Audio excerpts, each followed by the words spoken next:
हम यहाँ से निकल रहे हैं। Now we are at zero line. This is our zero line. आगे भाई हम तो पाकिस्तान। এই মুহূর্তে সবচাইতে বড় খবর, পাক চরবৃত্তির অভিযোগে গ্রেপ্তার ভারতীয় ইউটিউবার জ্যোতি মালহোত্রা। জ্যোতি মালহোত্রাকে নিয়ে উঠে এসছে বিভিন্ন চাঞ্চল্যকর তথ্য। জ্যোতি মালহোত্রার সঙ্গে পাকিস্তানের যোগাযোগ একদম স্পষ্ট। জ্যোতি মালহোত্রা 3টি মোবাইল ফোন এবং ল্যাপটপ বাজেয়াপ্ত করেছে পুলিশ। সেখান থেকেই চাঞ্চল্যকর তথ্য। পাকিস্তানের চরবৃত্তিতে একেবারে সরাসরি যোগাযোগ এই জ্যোতির মাধ্যমেই পাকিস্তানি গুপ্তচর সংস্থা আইএসআই এর হাতে চলে যেত ভারতীয় এজেন্টদের সমস্ত গোপনীয় তথ্য। পাক চরবৃত্তির অভিযোগে গ্রেপ্তার ভারতীয় ইউটিউবার জ্যোতি মালহোত্রাকে নিয়ে চাঞ্চল্যকর তথ্য পেল গোয়েন্দারা। জ্যোতি মালহোত্রার 3টি মোবাইল এবং ল্যাপটপ বাজেয়াপ্ত। সেখান থেকেই চাঞ্চল্যকর তথ্য। পাক চরবৃত্তিতে জ্যোতি লিঙ্ক আরো স্পষ্ট। এই জ্যোতির মাধ্যমেই পাক গুপ্তচর সংস্থা আইএসআই এর হাতে চলে যেত ভারতীয় এজেন্টদের সমস্ত গোপন তথ্য। সূত্রে খবর, নজরে জ্যোতি এবং আলী হাসান নামে একজন আইএসআই চরের হোয়াটসঅ্যাপ চ্যাট। সেই হোয়াটসঅ্যাপ চ্যাট হাতে এসেছে তদন্তকারীদের। সেখানে সাংকেতিক ভাষায় দুজনের মধ্যে চলছে কথা। এক পর্যায়ে আলী জ্যোতি মালহোত্রাকে জিজ্ঞাসা করেন, আটারি সীমান্তে জ্যোতি কোনো ভারতীয় এজেন্টকে বিশেষ প্রোটোকল পেতে দেখেছেন কিনা। গোটা চ্যাটে এই প্রোটোকল এবং আন্ডার কভার এজেন্ট এই দুই শব্দের একাধিকবার ব্যবহার করা হয়েছে। এখান থেকে গোয়েন্দাদের ধারণা আইএসআই জ্যোতিকে ভারতীয় এজেন্টদের তথ্য সংগ্রহের কাজে ব্যবহার করাতো।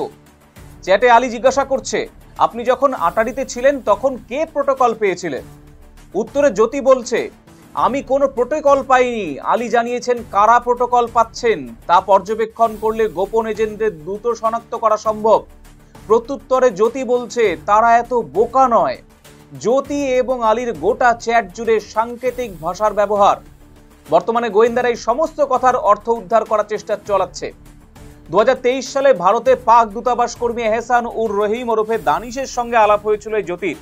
ক্রমেই এই দুজনের মধ্যে ঘনিষ্ঠতা বাড়ে এবং দানিশকে ইতিমধ্যেই পাক দূতাবাস থেকে বের করে দিয়েছে নয়াদিল্লি। তাকে পার্সোনা নন গ্রাটা অর্থাৎ অবাঞ্ছিত ব্যক্তি বলে বিতাড়িত করেছে ভারত সরকার। দানিশ সম্পর্কে তদন্ত করতে গিয়েই প্রথমে জ্যোতির নাম পান তদন্তকারীরা। এই দানিশের বিশেষ আমন্ত্রণে গত বছর পাক দূতাবাসে ইফতার পার্টিতে গিয়েছিল এই জ্যোতি মালহোত্রা। সেই ভিডিও দেখেই সন্দেহ হয় গোয়েন্দাদের। পাকিস্তান, চীন, ইন্দোনেশিয়া, বাংলাদেশ সহ একাধিক দেশে যাতায়াত ছিল এই জ্যোতির। এ রাজ্য অর্থাৎ পশ্চিমবঙ্গেও এসেছিল হরিয়ানার এই ইউটিউবার জ্যোতি মালহোত্রা।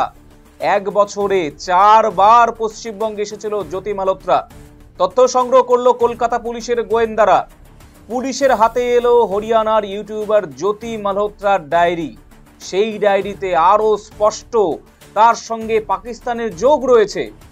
জ্যোতির যে ডায়েরি পাওয়া গিয়েছে তাতে লেখা রয়েছে 10 থেকে 11 পাতা। এর মধ্যে 8 পাতা রয়েছে ইংরেজিতে লেখা পাক ভ্রমণের সাধারণ নোটস, আর 3 পাতা জুড়ে হিন্দিতে পাকিস্তান সংক্রান্ত নিজের অনুভবের কথা লিখেছে জ্যোতি। আমরা সবাই একই ভূমির, একই মাটির।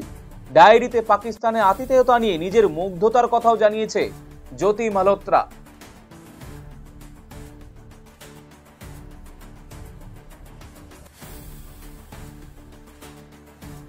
পুলিশের হাতে জ্যোতি মালহোত্রার ডায়েরি। হরিয়ানার এই ইউটিউবার জ্যোতি মালহোত্রার ডায়েরি পেল পুলিশ।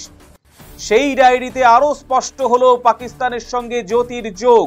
অর্থাৎ গোয়েন্দাদের যে সন্দেহ ছিল জ্যোতির সঙ্গে সরাসরি যোগ রয়েছে পাকিস্তানের, সেই যোগ এবার স্পষ্ট হলো এই ডায়েরিতে। 10 থেকে 11 পাতার ডায়েরির মধ্যে 8 পাতা লেখা পাক ভ্রমণ সম্বন্ধে সাধারণ নোটস। বাকি 3 পাতায় পাকিস্তানের আতিথেয়তা নিয়ে মুগ্ধ জ্যোতি।